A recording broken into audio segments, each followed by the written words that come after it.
Okay.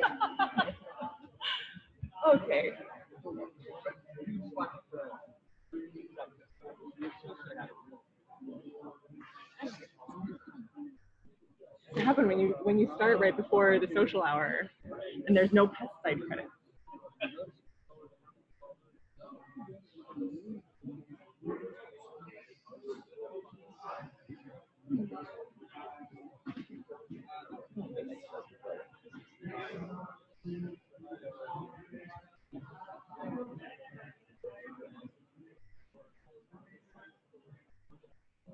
All right, we're going to get started over here in the Fall Creek Nursery Room. If anyone hasn't succumbed to the social hour, we're going to get started with our last session.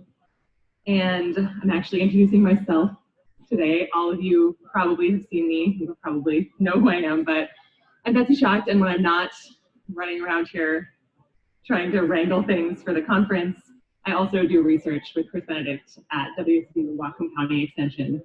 And I'm excited to tell you about the nutrient side of this project that we've had going on for the past several years. We're calling it From Dairies to Berries. And it's an evaluation for agronomic, soil health, and food safety efficacy. And I'm going to give the first section of the talk for the first 20 or 30 minutes, and then I'm going to be talking about that nutrient side. And then I'm going to pass it over to Meijun Zhu, and she's going to talk to you about the food safety results that we've gotten.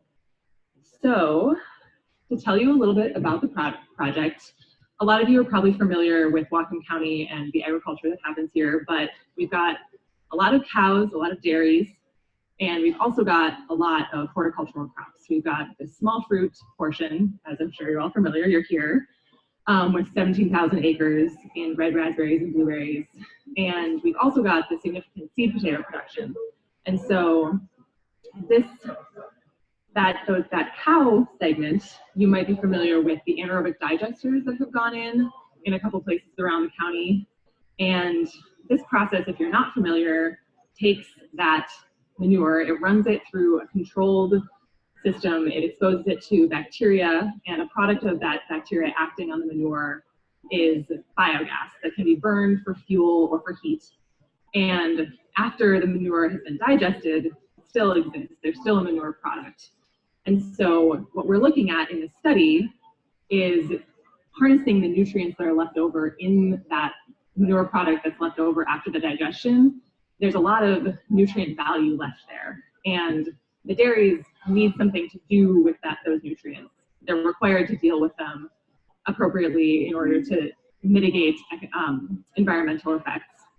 And so we're looking at creating essentially a synergy between the needs of all those horticultural crops, the nutrient needs. We're shipping in a lot of nutrients in the form of conventional fertilizers. And we've got this great nutrient value in the manure, in raw manure, and then in the digested product. And so we're looking at harnessing those nutrients for horticultural crop production.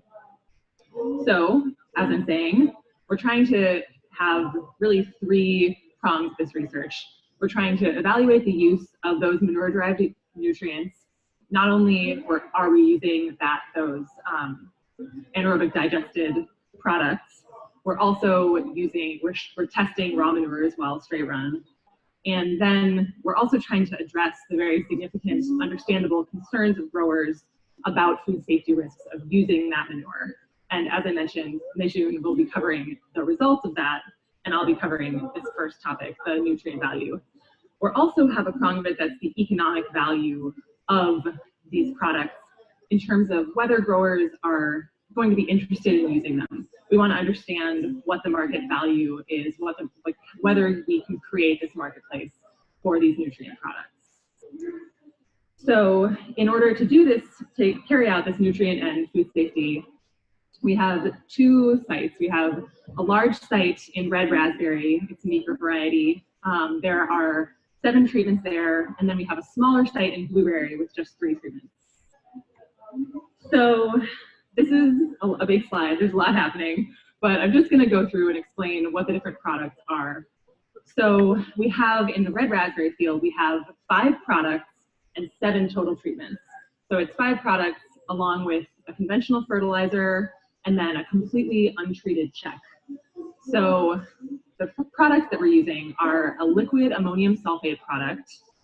We've got phosphorus solids, which come from, these are all different, really sort of different steps within that anaerobic digestion. The phosphorus solids are one of the final steps that involves separating very fine solids, and they end up having a lot of phosphorus nutrients. Now, this digested liquid effluent product is essentially the manure as it comes out of the digester. And raw manure, you're probably familiar, it's straight run manure. And then we also are testing composted dairy solids.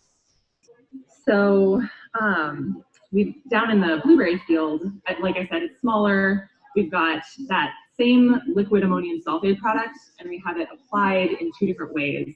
There's the first one that is just the entire treatment applied at one time, and then we have a split rate where half of the treatment is applied earlier in the season, and then about a month later the other half is applied. And the third treatment there is the same conventional fertilizer. Another big slide, the moral of the story is that we have a lot of data, and I'm trying to present you with sort of a preliminary rundown of what we're finding and how we think it's going to bear out. So this is the treatment characterization, the nutrient analysis of those products. So I'm pointing out specific things. You can see the ammonium sulfate product here has very low pH, and obviously that needs to be addressed. We want to be aware of these differences. Obviously, some of these products have a lot higher C to N ratio, and that also has nutrient indications that we need to be aware of. So you can see that the key solids, the phosphorus solids, and the compost have really significant carbon. And then here, this box here I just want to point out the difference between the DLE, which is the manure that's gone through the digester, and the straight run manure, really just showing you that there are differences between those two products. The digestion, and as well as the feed that the cattle or the cows that provided this product have been fed during their lifetime. I believe the DLE, is coming off of, one of them is dry heifers, and if you're aware of dairy, and one of them is cattle. And so we have, because of what they've been fed, there are nutrient differences, particularly in this ammonium value, but they do have similar values overall. Another significant point here is that when we applied all these treatments, we adjusted the total NPK ratio for each treatment to be the same. And we based that on whatever the grower cooperator was applying to the rest of the field. So we're looking at nutrients, we're replacing total nutrients. We didn't have a total nutrient deficiency in any of these. Using this assessment, we were able to, each year, based on the evaluation of the product, we were able to adjust the total NPK to be the same across treatments. So once again, we took lots of data here, and we're really, right now, 2018 was our last year of data collection. And so you can see we have a lot of data, and we're excited getting through it. But today, I want to keep things fairly simple. So I'm going to be talking about foliar nutrients, total nutrients, really the nitrogen values in the blueberries and the raspberries in the soil. And yield, obviously, a really essential piece of this. And also, I want to talk a little bit about bulk density in the raspberry field. So, starting with blueberry results. Obviously, if you're not familiar, if you're not a berry grower, you might not know that blueberries preferentially take up ammonium as nitrogen as ammonium. And so this slide is looking at soil nitrogen ammonium in 2017, and these patterns really bore out between across all the years. And so I'm breaking down, when I only am showing you 1 year, that means that generally the patterns were the same across the years. So as you can see, really the primary thing is here in May, we had the conventional fertilizer having a kind of a slow release, but then later in the season, the conventional fertilizer had pretty high nitrogen, which is potentially of concern for growth and winter, for like a late year growth and thus winter damage. And you can see here, it's much higher soil ammonium than either of the ammonium sulfate treatments. So the foliar nitrogen tells a little bit of a different story, and there's no significant difference across these treatments. But what is significant is the red box shows the recommended foliar nitrogen for blueberry. And as you can see, across the years, we were seeing that the foliar nitrogen was fairly low, which is of concern, but we're not entirely sure what is causing that.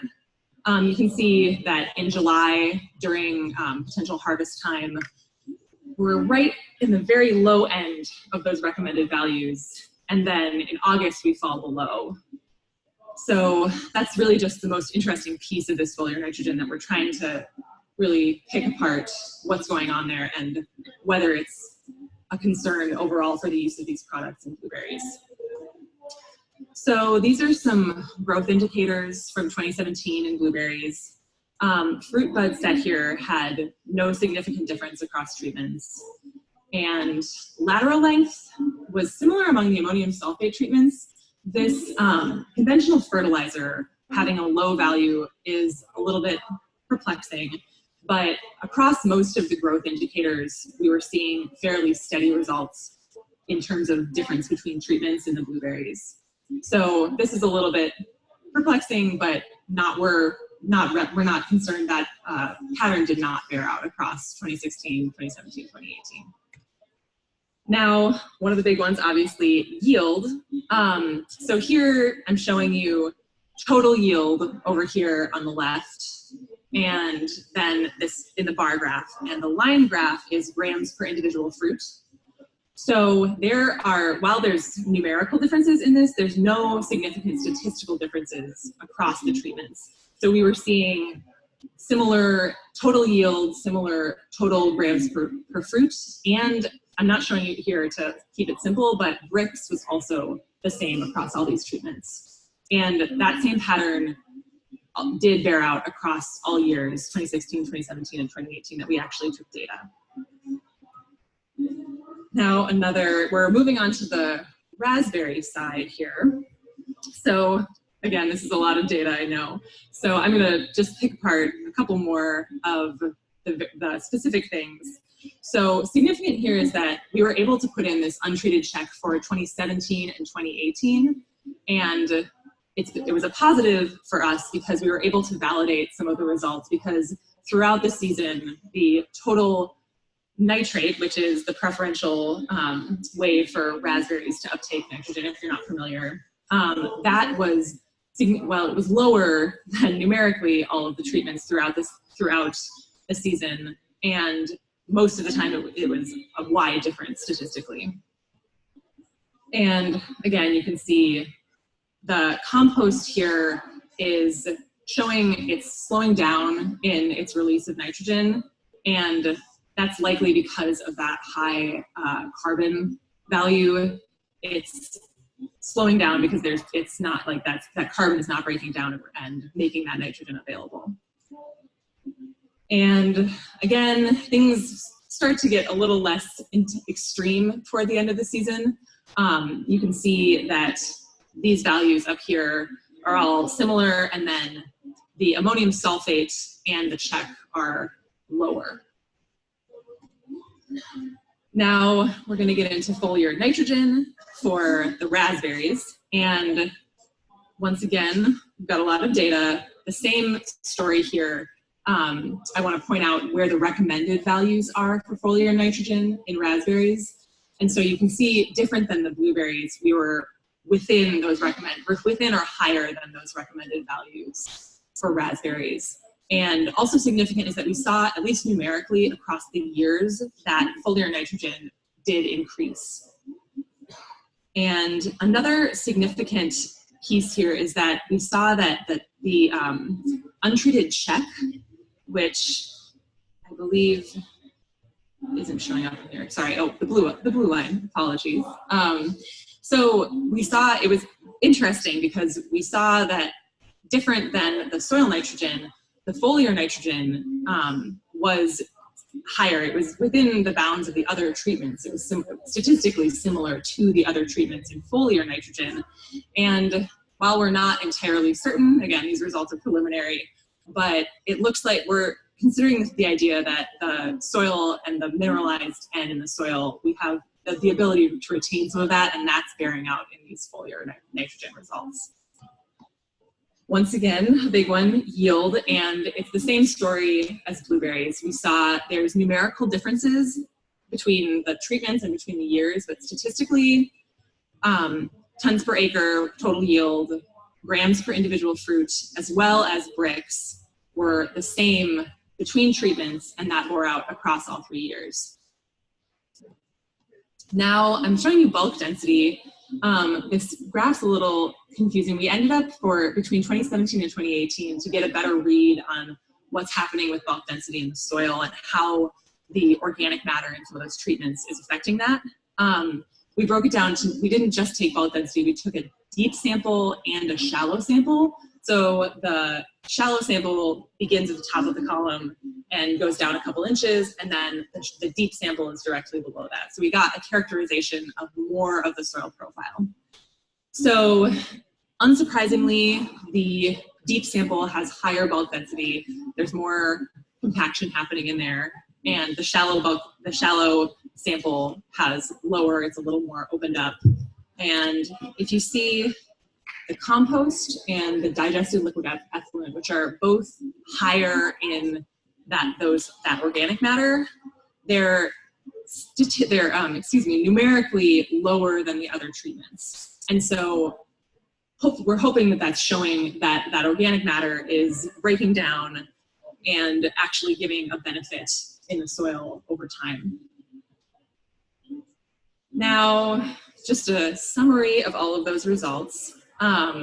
So in blueberry, we're seeing that the early season nitrogen from the ammonium sulfate, but later in the season, the conventional fertilizer is kicking out a fair amount of nitrogen, which could be problematic in terms of recommendations for using this product in the future. There's no statistical yield or plant growth difference across the treatments, so the take home from that is that it's very possible that these treatments are able to provide the same nutrient value as a conventional fertilizer. The low foliar nitrogen that I talked about in that slide is of concern. It was bearing out across all treatments, including the conventional, so it's possible that that's a different story that's not related to this study, but we are looking into that. And something that I didn't mention in data, but in 2016, we had high electrical conductivity values, which got us a little worried about salt buildup. And however, none of the other years, 2017 or 2018, had results like that. So it's looking like we did a little bit more testing to try and dig into what was happening, but we didn't find any values of concern. And at the bottom here, we have a lot more to come here. So look out for publications that dig a lot deeper into this. Now, the raspberry results. So there are differences in that soil nitrate value. It's possible that presence of the higher nitrogen in most of the treatments, it's possible that has negative implications for growth. And also, it's significant that the fact that we were able to put in that untreated check was able to validate some of the other treatment markers. So again, we didn't see any yield or plant growth difference, which is significant for us because we're trying to validate the value of these products in reference to conventional fertilizers. So it's positive for us that this important value that is the yield is bearing out positive results in terms of these treatments are producing good results in terms of yield. The bulk density, we're seeing that numerical pattern of the organic matter in a couple of the treatments. but we're also over the couple years, there's different results, and so that's going to need a little bit more picking apart. Foliar N in the raspberries was at sufficient levels, and it's positive that it's increasing over the life of the study.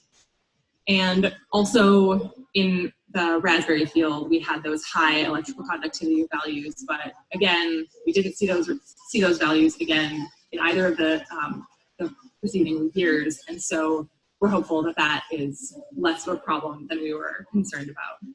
So once again, there's a lot more, as you saw in a lot of the slides, there's a lot more happening. We have a lot more to dig into, but this is some of the preliminary data that we can see.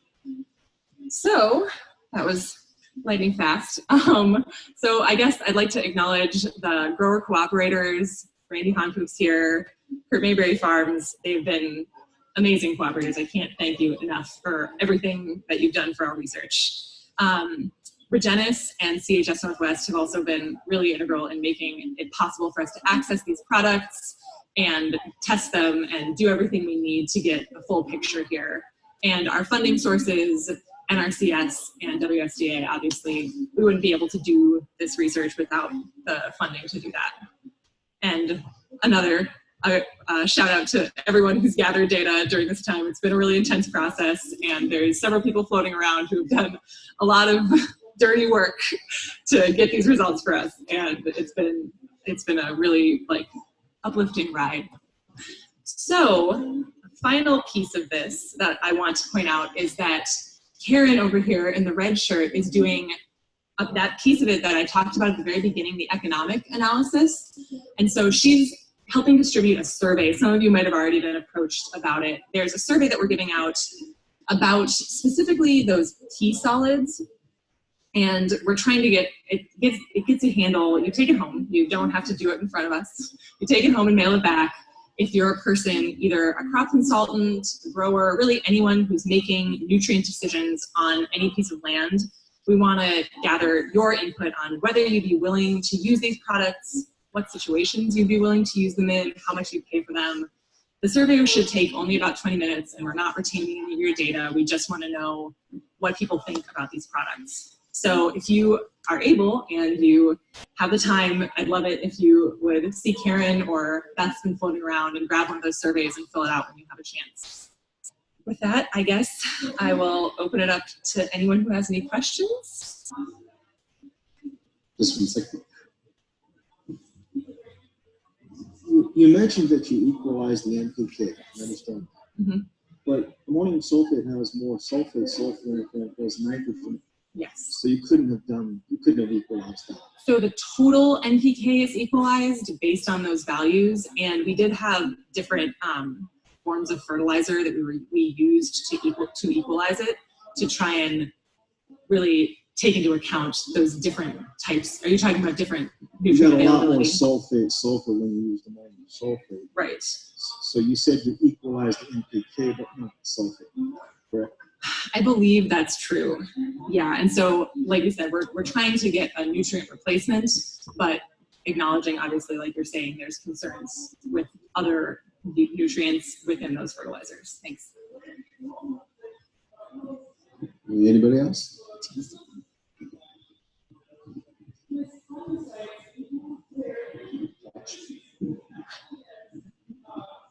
Thank you. So, refresh me on the blueberries. You had 2 or ammonium sulfate. Yes, 2 different applications. One was all at one time and one was a split. Yes. Looking at the data, it didn't look like the split really made sense. Is there a reason that you might want to do a split, or do you think, based on your data, that a split may not be necessary? From my perspective on this, the preliminary results, the split hasn't borne out really any value. I think we were looking to address that different growers are applying at different times, and there are different perspectives on that, but preliminarily there's not really a value to that, splitting it up.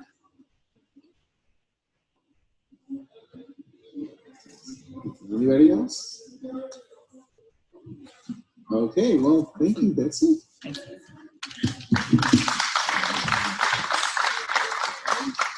So I'm actually going to stay up here to change this PowerPoint out for Mei Jun Zhu